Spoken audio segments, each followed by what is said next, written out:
We're back. I had to take a little break because Muzak tour and gigs were crazy and work, but we're back. I guess it kind of makes sense because I did 10 and this is the next 10, so this is like season 2, I guess you could say. So we have, who do we have here? My name is AIDAN O'Reilly. What bands do you play in? I play in DINOS and Snuff Hustler and 25 Shorty Boy. So I met you in a very, I guess you could say, intriguing night in my life. A lot of things happened that night, but we met at a War Machine show at Mycelium House, and you were with Ari. And I had heard about you through Jack DeMarco of Cuck, and all I knew is that you had a huge mustache. Mm-hmm. Like, people were like, he's kind of hard to find, but like, he just has a big mustache. Just look for a guy with a really big mustache. And I saw you across the room, and I was like, that looks like the guy. And I introduced myself, and here we are now. I'd say we're pretty good friends right now. Yeah. And I think I actually met you the first time, though, at Berkeley, and you were with Jack passing out those flyers. oh, wait, really? Yeah, and I think you were wearing the Ted costume. Oh, really?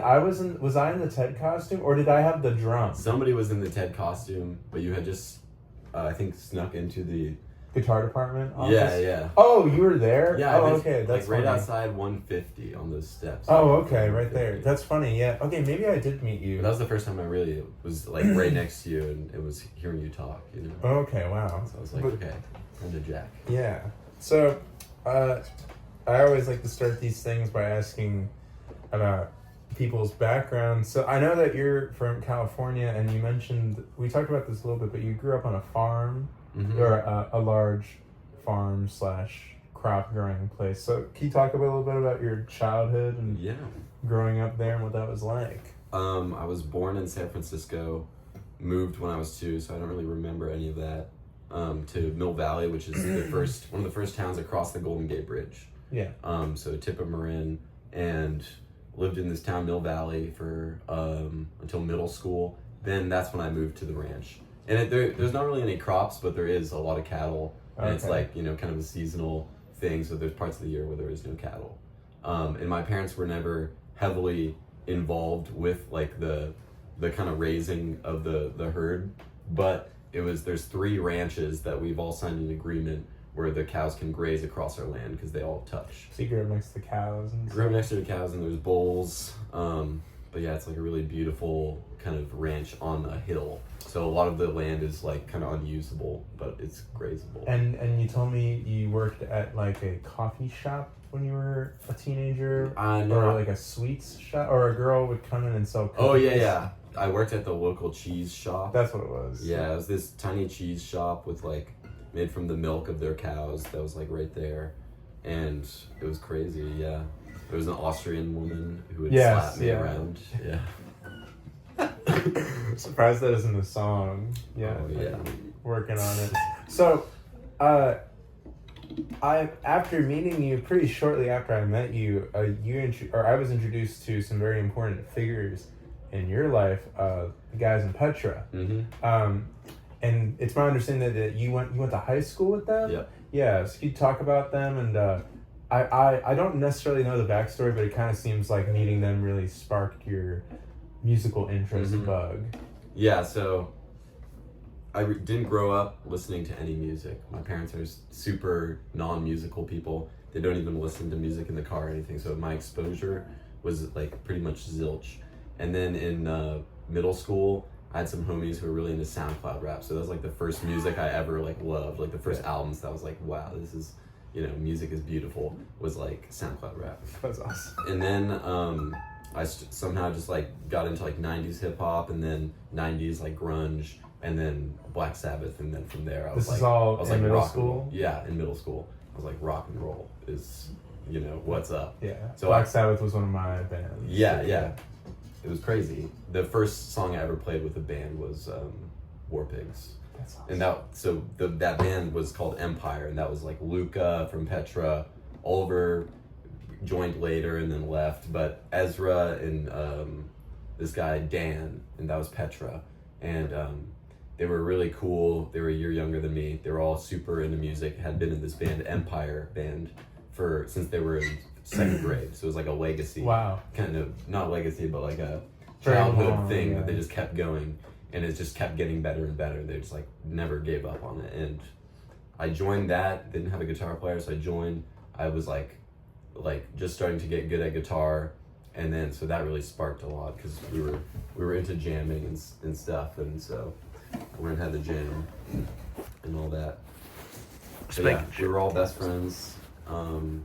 Smoked a lot of weed and like did mushrooms and stuff together and had that whole sort of psychedelic like Experience we together. were all total hippies. Like Nice. I looked like a insane savage hippie. Did you have long hair? I had long hair and a beard That's when I was pretty like awesome. 16. A beard. Holy Yeah. God. I'll have to see a picture of that. So, what? You don't go to Berkeley anymore, but you did go, right? Yep. So, what prompted you to apply? What was that like? I was playing with that band Empire. Yeah. We had a drummer issue where there was no drummer. Met this guy named AIDAN, Berkeley graduate. He was like 3 years older than us, and he played drums for a couple of gigs over the summer. And I wasn't planning on going to college, and he was like, "Yeah, man, I go to this music school called Berkeley." And this was like beginning of senior year, Yeah. so it was like, you know, the time that people were really like Applying getting to into their school. college shit, and I was like, I had nothing, and I applied there, a place in Seattle and Loyola in New Orleans. Those were the only Yeah. ones. And I got into Loyola, but I was like, you know, Berkeley seems like to be the superior music school. You know, it seems like the best In your music mind, at school. least, for yeah. what you want to do. Yeah, I was like, it's the best. And so, what was it like when you got here? Because you are a year behind me in school, or 2 years behind me in school. I forget. If I was still in age-wise, school, yeah. if I was still in school, I would have one more year to go to Berkeley. Okay, so you're 2 years behind me. Yeah. Schooling. So you got to Berkeley when COVID restrictions were finally like lifting and everything was back, kind of in full action. So Yeah. what was it like upon first arrival? It was my first 3 months were terrible because I hated the city life. I felt like just extremely claustrophobic all the time, and I didn't have like barely any friends, and I kind of didn't like Berkeley. And Yeah. But eventually I met some really cool people who are like my best friends now. Did you meet Colin in that time? Yeah, I was in this band, Annalise. Oh, you played in Annalise. I played in Annalise like for a little minute in like the first and second year of Berkeley, and that's how we met. And it was like a context that is so different from like our music now that we met together. I've heard tales. Yeah, but it was crazy that it like formed out of that. Was Marlon in that band too when you were playing? Right as I was leaving, he was my replacement. Oh, okay, Yeah. interesting.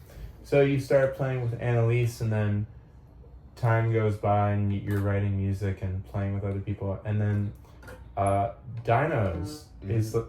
I was under the impression that DINOS was just this band that like had been brewing for a long time, and y'all just hadn't you hadn't made any music, and like I had just missed every gig, because that's happened with a few bands in this town. Like Tongue Love was like that. Like Yeah. I played with Tongue Love only last year, but I didn't realize they'd been a band for almost like 5 years, you know?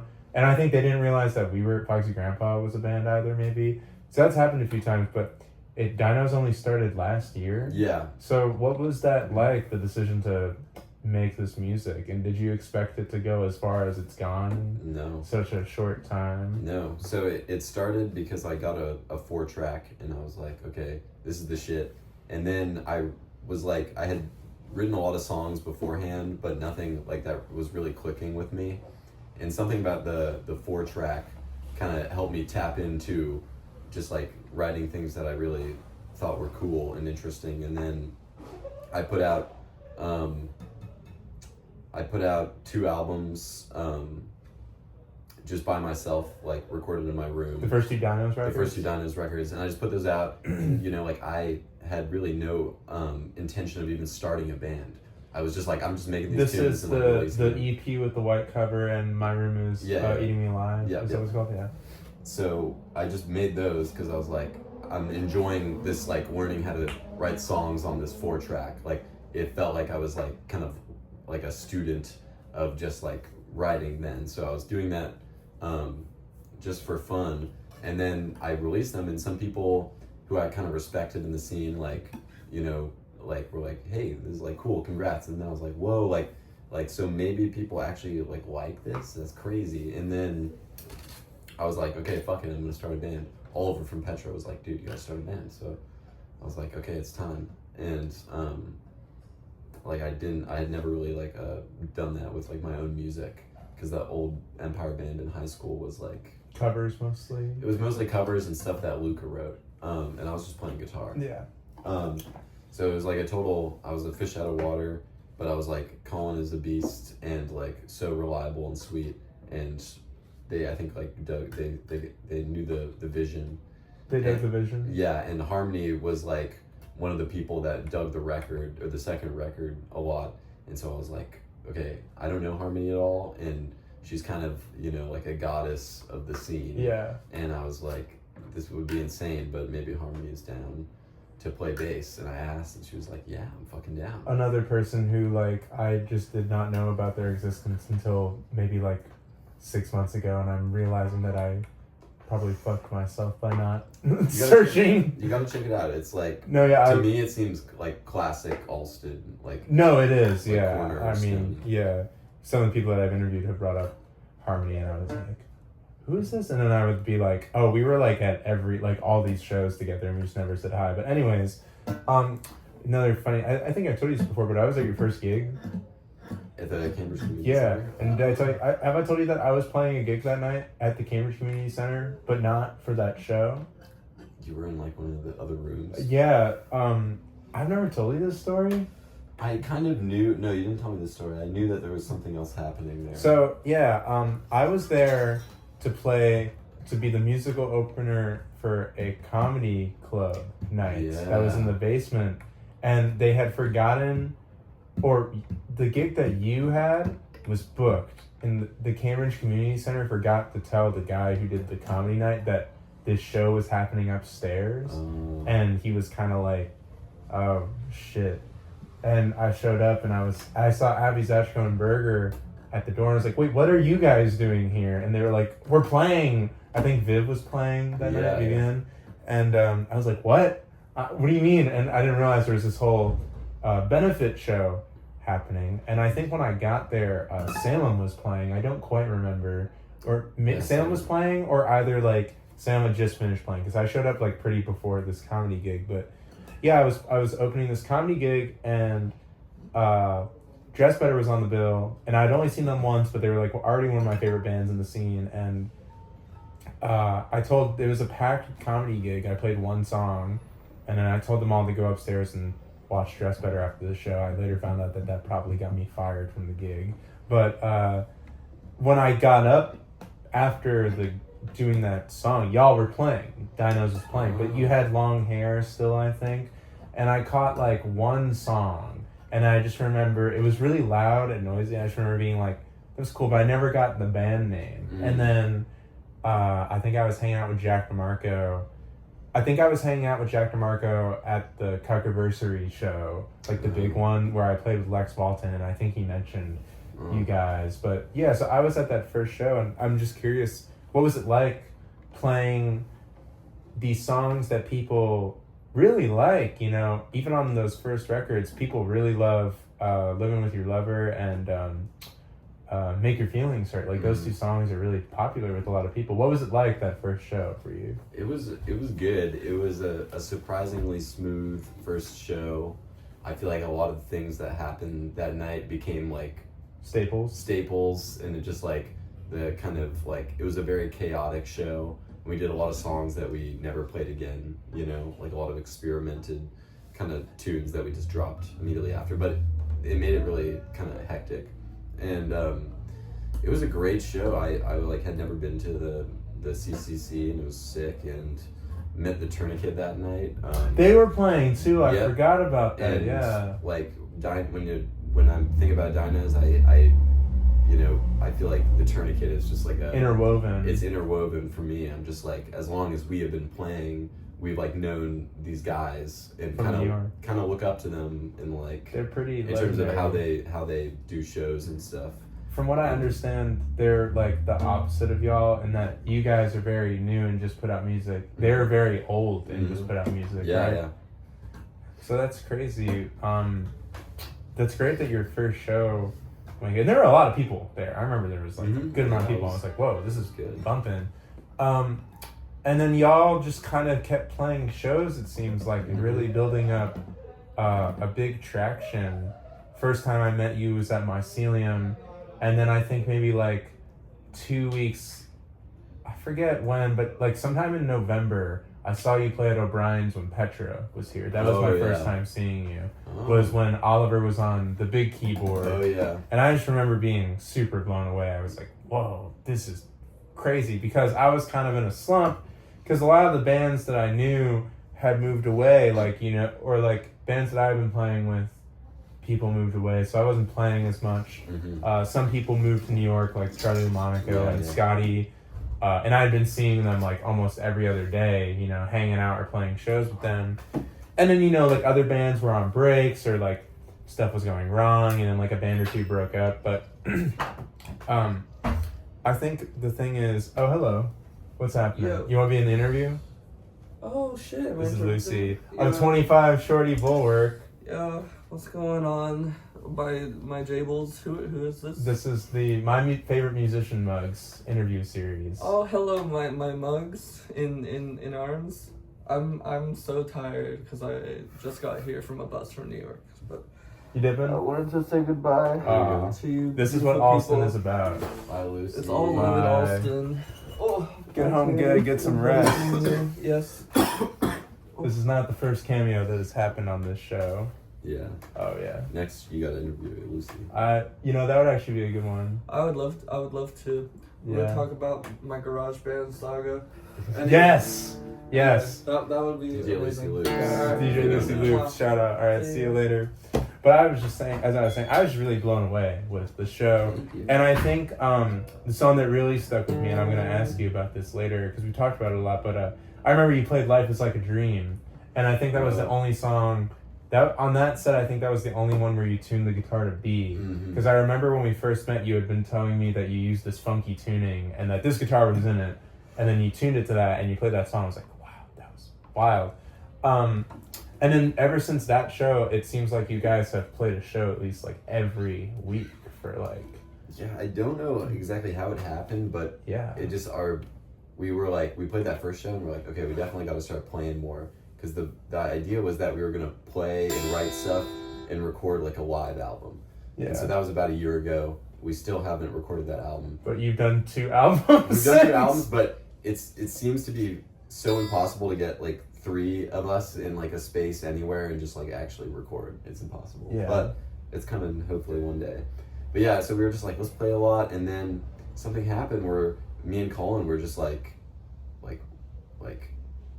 it's like, oh, there's like an open weekend, you know, this weekend, let's just try to book something, you know, fuck it. And then it got to the point where we would have like a show every weekend, you know, within a month, like 4 shows in a month, and we'd be like, sometimes soaring. 8, you know. Yeah, and then, you know, also another thing that drove this is that Oliver from Petra came, and he was like, I'm gonna be there for a week, I want to play like as much as possible to kind of like make some money back to pay for the ticket. And I was like, fuck it. So that was when I really started like just like learning how to like book shit, and I was like booking all these gigs, and then I was like, okay, I could just like keep doing this. Like I'll wake up and like just like casually like send a bunch of emails while I'm like eating my breakfast, and it just became a part of my routine. It just like me and Colin were just like, fuck it. Everybody that I know who's like super busy, that's what they do every day. But I mean, in the span of a year, you've played, or not even, it hasn't even been a year since your first gig. Your first gig was back in August or July, I think. You've played like what, over 50 shows? Yeah, it's like maybe even like it was 75. Yeah, 70. I mean, just since that's incredible. Just since June, it's been like June of 2024. Or I mean, just since January. Oh, of this it's been year. like 30. Wow, that's crazy. Yeah, that's pretty wild. I mean, Foxy Grandpa didn't even play 30 shows until like our second year of existence, I think. You know, same thing with me. I think Muzak played, I think we played like 10 shows in our first year of existence, you know? So that's wild. You guys are really going at it. And have you gotten tired yet, or is it still? Yeah, like two weeks ago, actually, we had a string of shows where just things started going wrong for like the first time. Is like the other thing is too is like we had this streak of just like being really stoked about every show for the first like 25 shows.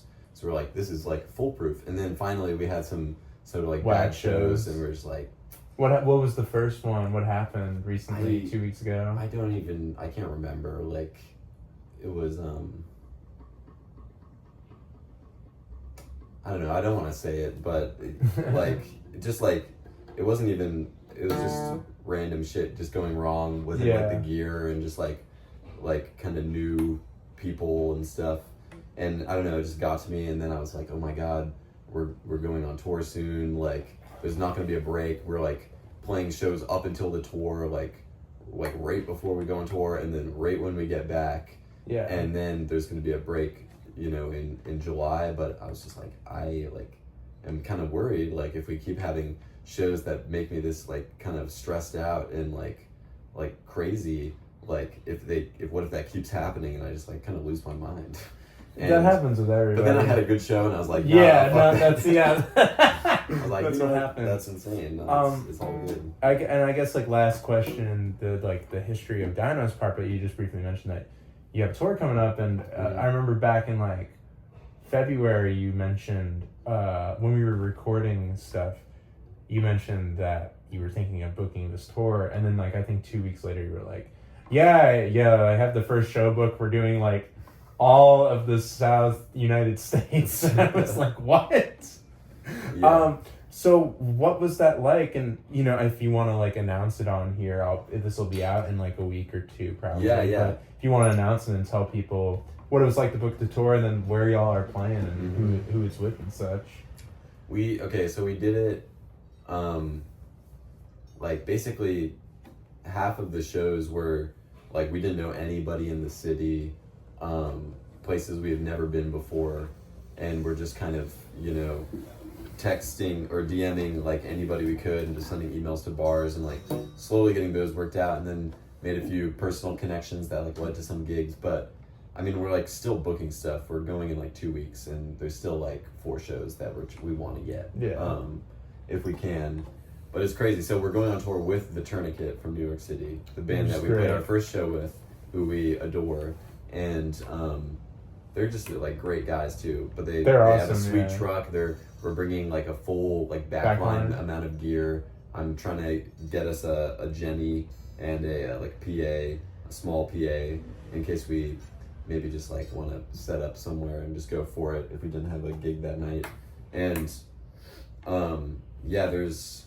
there's like I think like 23 or 23 shows booked? Yeah.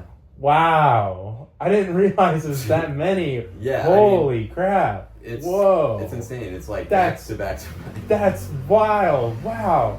I mean, for reference, like I'm going out with Ski Club and Muzak in like a few weeks, and like I think the total combined shows for those is like 10. And that was like a bitch to book. Or not really a bitch, but like it was that there were times where it was really difficult to get these 6 shows. I can't imagine 23 in a row. You booked most of these? No, I mean it was really evenly split between me, Colin, and James from the Tourniquet. Yeah. So like James kind of hooked up like Texas to back to New England, New York area. So like that whole leg. Yeah. Like Cincinnati and like Pittsburgh and that shit. I did like the first like basically from Boston to South Carolina. And then Colin sort of handled like Florida and the North Carolina and New Orleans and those sort of spots. But it was an even split. But yeah, that's the route basically. Is we're going straight down to Florida and then around the Gulf. And I've never been to the South before. That's gonna be awesome. Like midsummer kind of deep swamp hot shit. As shit. It's gonna be hot, and you know what I mean. Like that's incredible, though. I mean, I don't think you need more. I think you're fine on shows, personally. Yeah. I get that it's like you have a route and you want to try to get as many, but that's pretty wild. I mean, the last Muzak tour was 3 shows. We didn't even play one of them because of a tornado, and we were still all like, "This is the best band ever!" Like we're so. But yeah, that's great. So keep a lookout. First show is May 29th. Yeah, at O'Brien's. May 29th at O'Brien's with Harmony's Cuddle Party, Film and Gender, Dinos and the Tourniquet. Which, by the way, like, killer bill. Thank killer you. bill. I saw that today and I was like, whoa. I was hounding Film and Gender. They're like, it's a Thursday. Like, I don't know. We might have work. I was like, please. And they said yes, thank God. So have they ever played O'Brien's? I'm sure they haven't, and I think they did like a cover set there once. Oh, okay, that's great though. But yeah, so that's awesome. But yeah, so we're starting then, and then we're gonna be back like August or June 23rd, and yeah, I mean James is making a ton of flyers. We're gonna have the show or the tour flyer out soon. That's great. But if anybody's hearing this and in Boston, definitely come to the 29th. I'm inviting everybody I know that can come. We're playing Trash Bridge in New York the next day. Oh! So, with Scotty Malcolm, Acid Minion. Oh my God, are you serious? Yeah. Oh. And Guy Scrapers. Oh, yeah. They're really cool. Man, those are some killer bills. God. Yeah. I reached out to James, actually, through you, about Trash Bridge for a soon-to-be-announced thing with Scotty Malcolm for Foxy Grandpa. We're not doing it there, but I've always wondered about Trash Bridge. Very awesome. It's great. Spot, it's just a random ass spot. There's no rules. You just go and apparently the tourniquet have done it sometimes where they go and there's already a bill happening there, there's already a band set up, and they're just like, well, let's just combine forces, and just have a great old. That's awesome. It's a really cool spot. I hope it stays around for a long time. So I want to move on from, we're talking a lot about playing shows and stuff. So the actual music of Dinos, I describe it to people as it's like if the band from Scott Pilgrim was real, like the band from the movie Scott Pilgrim. That's how I kind of view it, which is not a bad thing because I love those songs from the Scott Pilgrim movie, and your music is very much in that vein of garage punk / kind of low fidelity recording. And you obviously mentioned before that the tape machine, the 4-track, really influenced your writing, and I'm just curious. And I know that the OCs are a big band for you, and I'm curious. So you said that you started writing songs really for Dinos. Is that what you said? I was just writing songs. Okay. For the 4-track. For the 4-track. I was just like I love. But when you got it, that's when you started really writing. And then songs. once I had the first album, I was like, I'm gonna make a name and. Wow. Okay. That. So it wasn't a fully. I almost chose a very different, much worse name. That's great. Which I can't say. It's so bad. That's awesome. We all did. Yeah. But I went with Dinos because I was just obsessed with dinosaurs as a kid to an unhealthy point, and I had a phase of 6 months where I wouldn't talk to people and I would just make dinosaur noises. And my mom had just reminded me about that, and it was making me really happy. I was like, "That's beautiful," and I was hating this name that I was about to pick. So I'm like, "What is a surefire way not to regret a name?"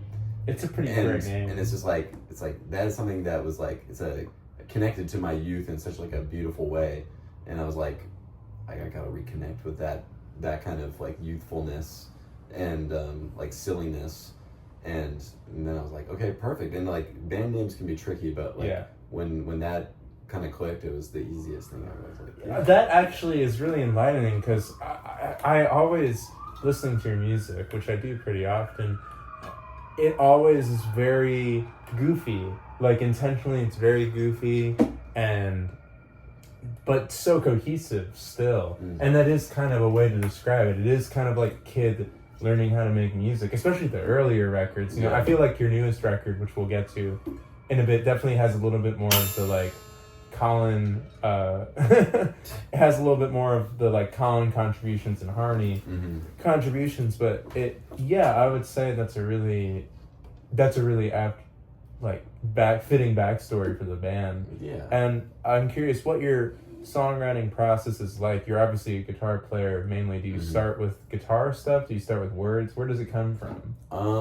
It's different every time, and that was one of the crazy parts that was fascinating me when I was first getting totally obsessed with it and doing it every day. As I was it's crazy how many different ways a song can come to you, but once it reaches a certain once it passes a certain threshold as an idea, you just explode and enter that same like focused state where you just are grinding out the song. And like I would write a song like usually as I was recording it, so it was this like joint process of things, and there was like a lot of improvised stuff where I was just like, I have like a guitar part in a chorus, and then everything else would just be kind of on the fly. I was like, okay, well now I need to do this part, and like that sort of spontaneity or spontaneous kind of approach mixed with me just like being in awe of just like for the first time really tapping into like a cool creative source.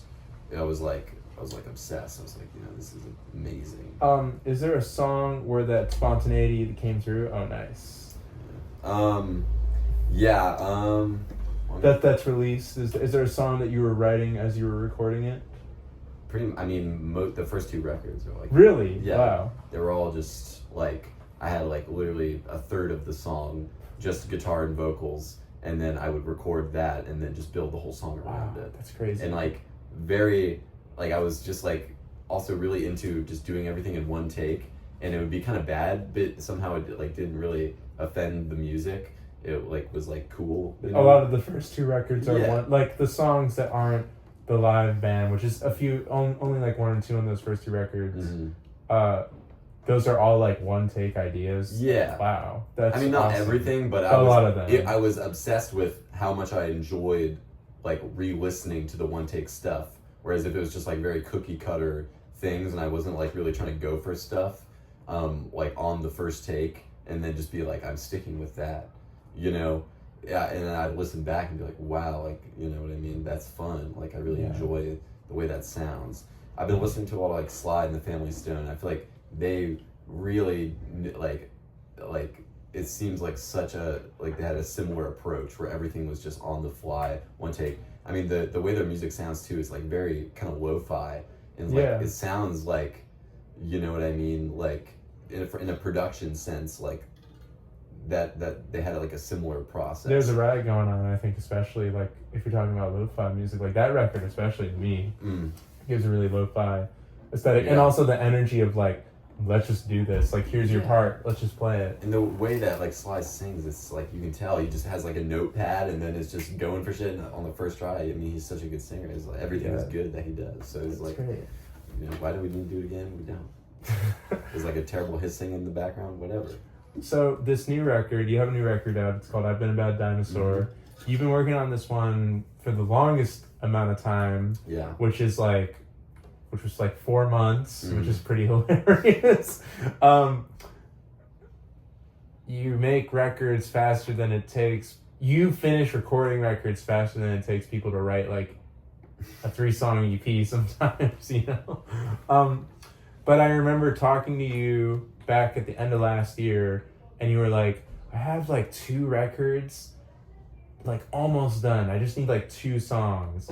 And then like, I came back from winter break and you put out an album. And it was 16 songs long.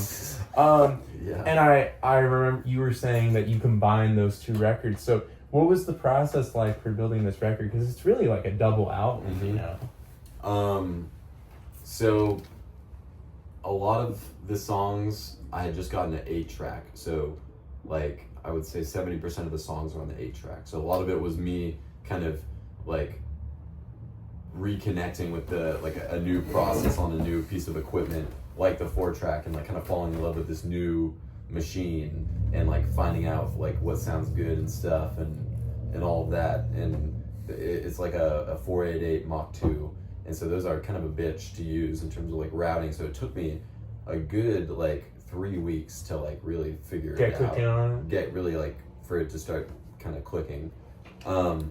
And so there's a lot of stuff I just made by myself on there. There's a couple songs like Where Are My Friends and I Took the World that were like from months and months back that were on the 4-track that I just threw on there because they needed to be released.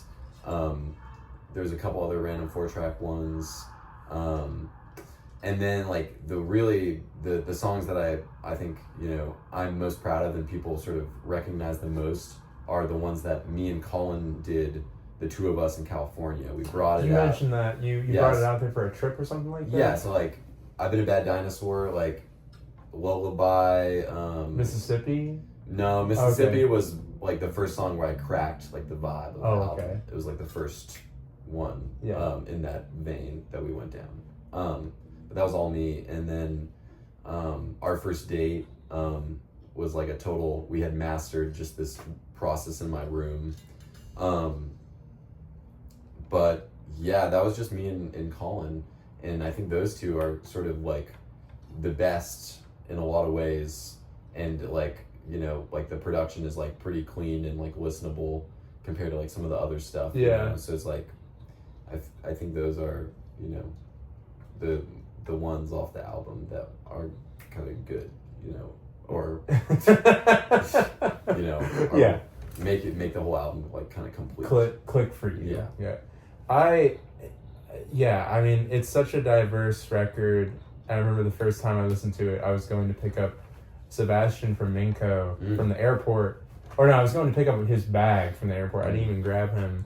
But I listened to the first half on the way there, and then the second half on the way back, and I remember just being like, there's so much diversity on the record. You have so many, you go from like doom metal to basically country in the span of like a song.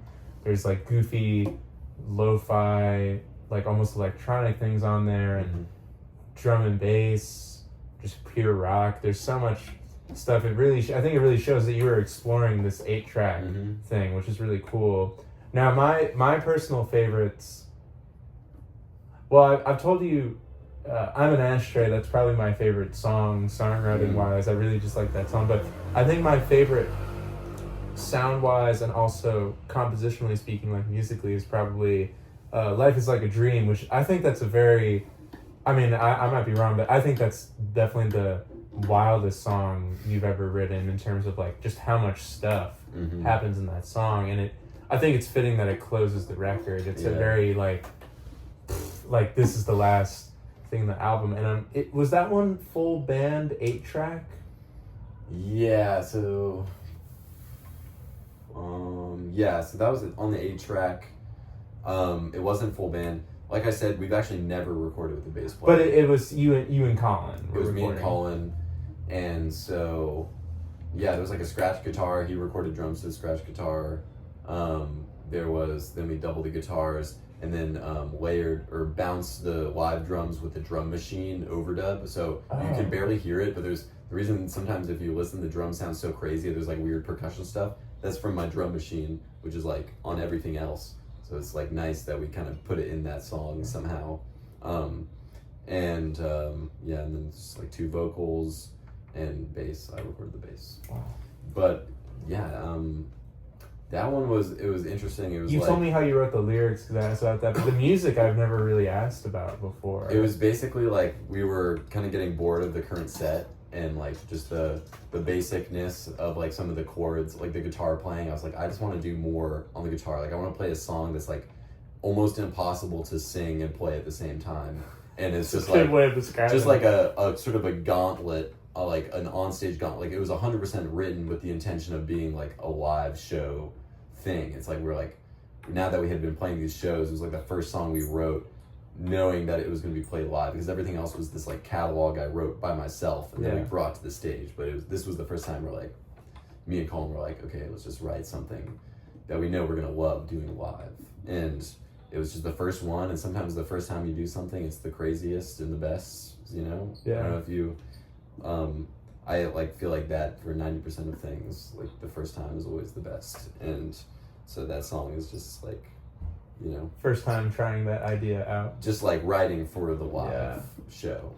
I mean, it's wild. I mean, when I said earlier that was the song that stuck with me, and that really was like why it stuck with me. I loved the songwriting of all the songs that I heard, but that one really stuck with me because I was like, whoa, like these guys like can fucking play their instruments like their asses off, but the songwriting is also like really good on this song. But there's so many, I mean, there's like 10 different sections and they're all in like different keys, and you got the crazy tuning and stuff, and it's just so rocking too. Like that's really what binds it together. But wow, so you wrote that for the live setting. Wow, that's great. Is it still hard for you to play that song? Like What do you remember the first time you played it live?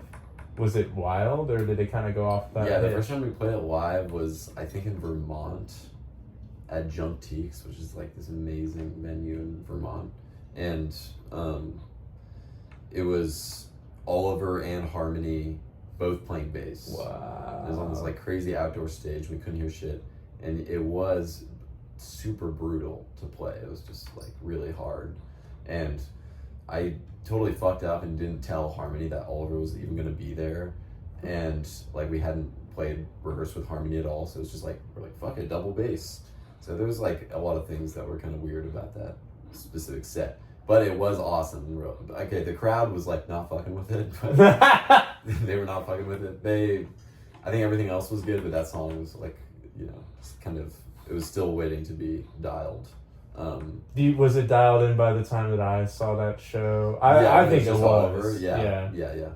It was pretty wild. And I mean, I feel like that song has kind of become like a staple of the live show. Mm-hmm. And I think it's crazy because you put it in every single spot in the set. Like you put it at the end, down at the middle. And then the last time I saw y'all at the tourist track, that was the first song.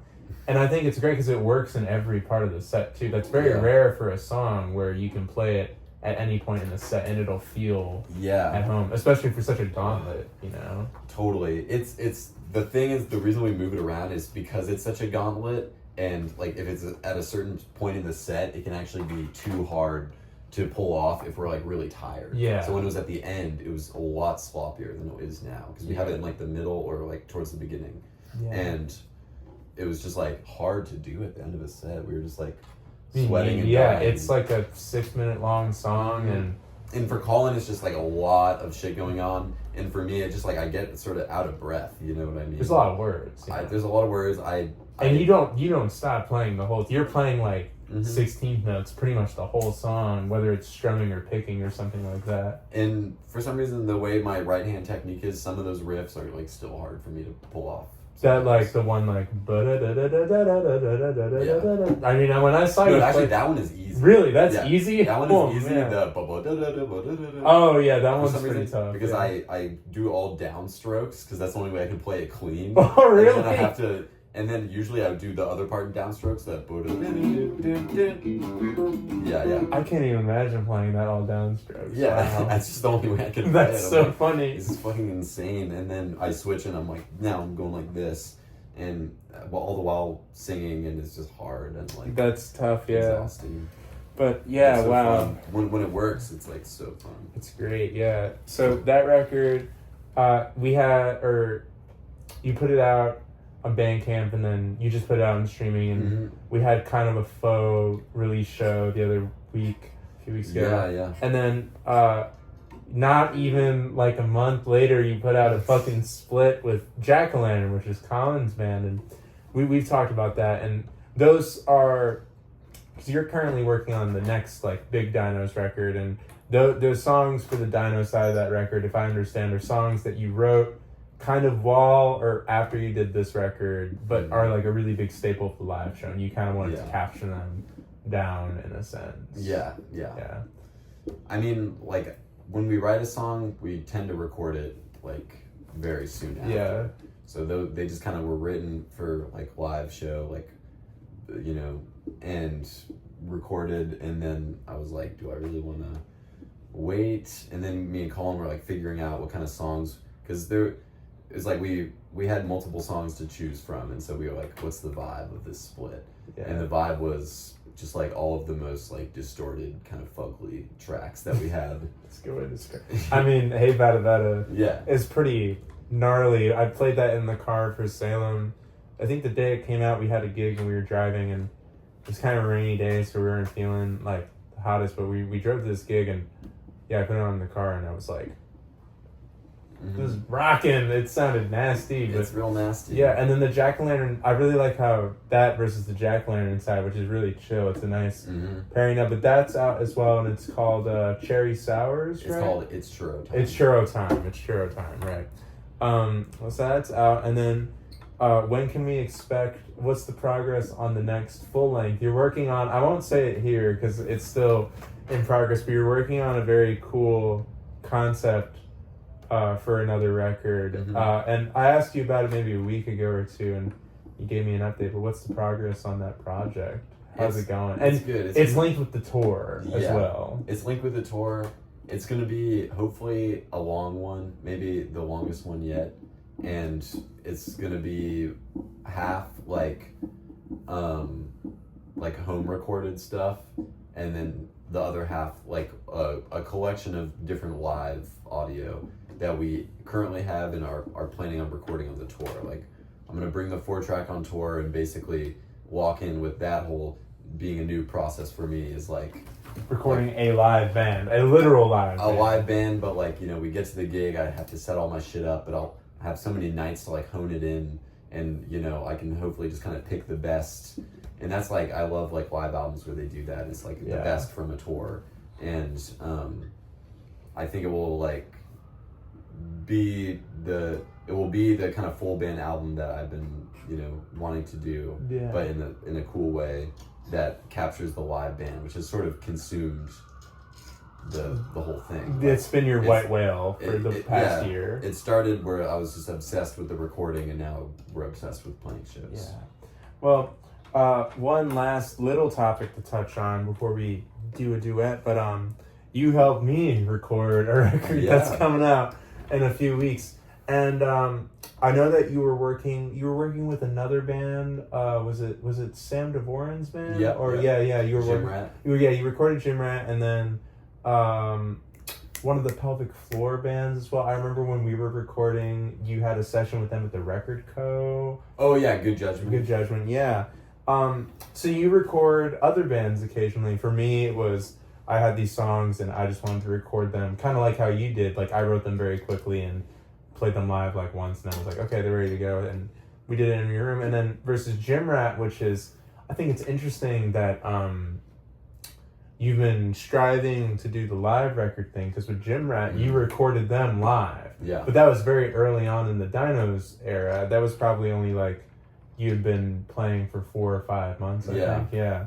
And I'm curious how, and their album, you did a whole album for them. What's it called again? Instant? Yeah, Instant. That's out now. And I'm curious, does that scratch a different part of your creative side, a different itch recording people? What do you get out of recording other people? Specifically with your techniques, because I feel like the people who've asked you to work with them ask because they've heard the DINOS records.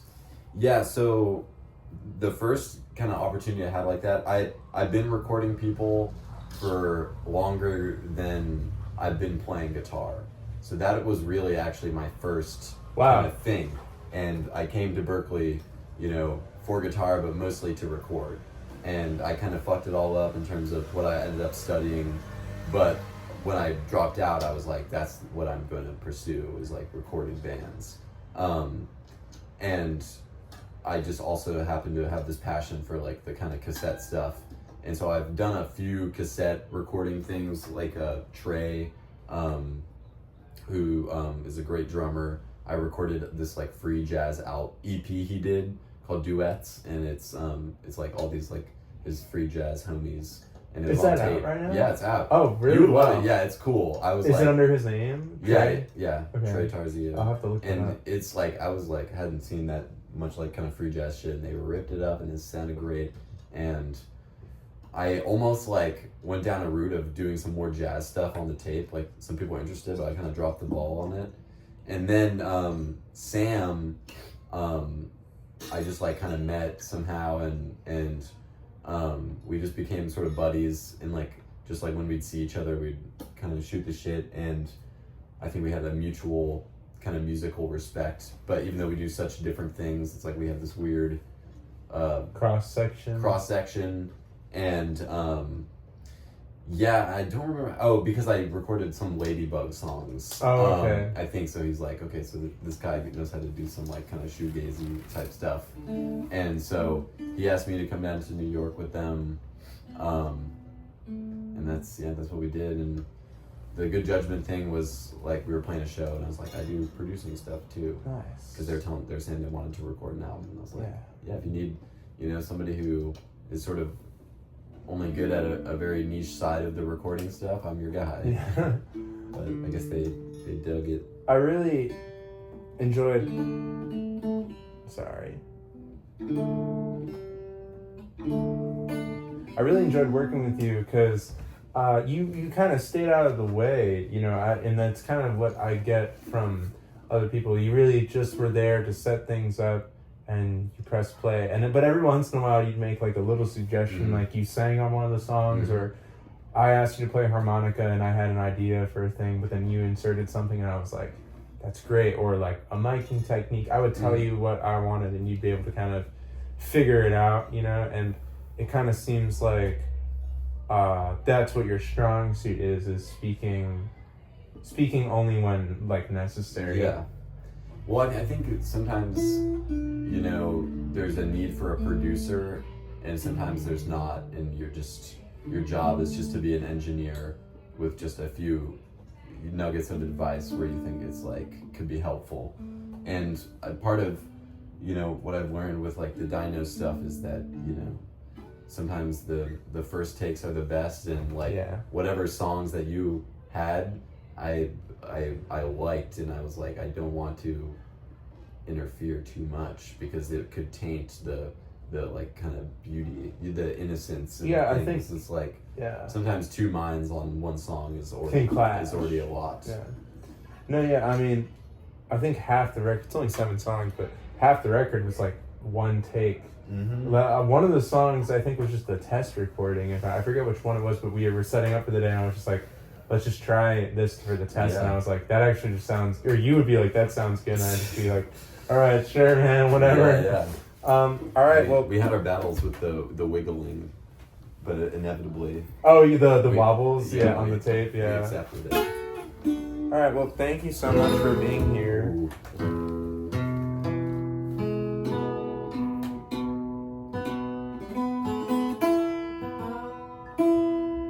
How did that happen? I don't know.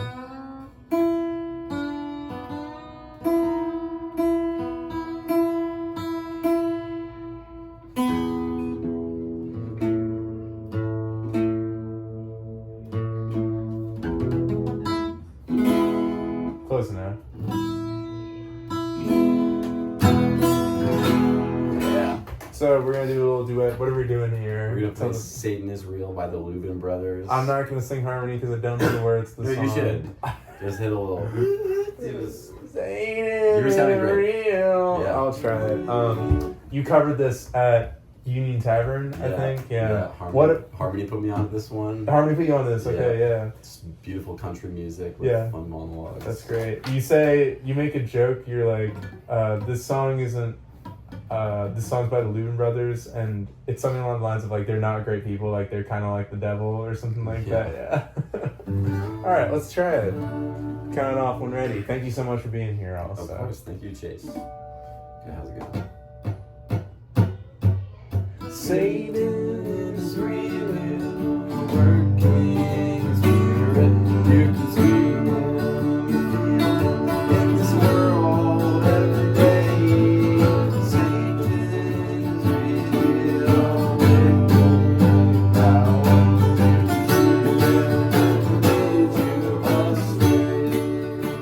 Play guitar.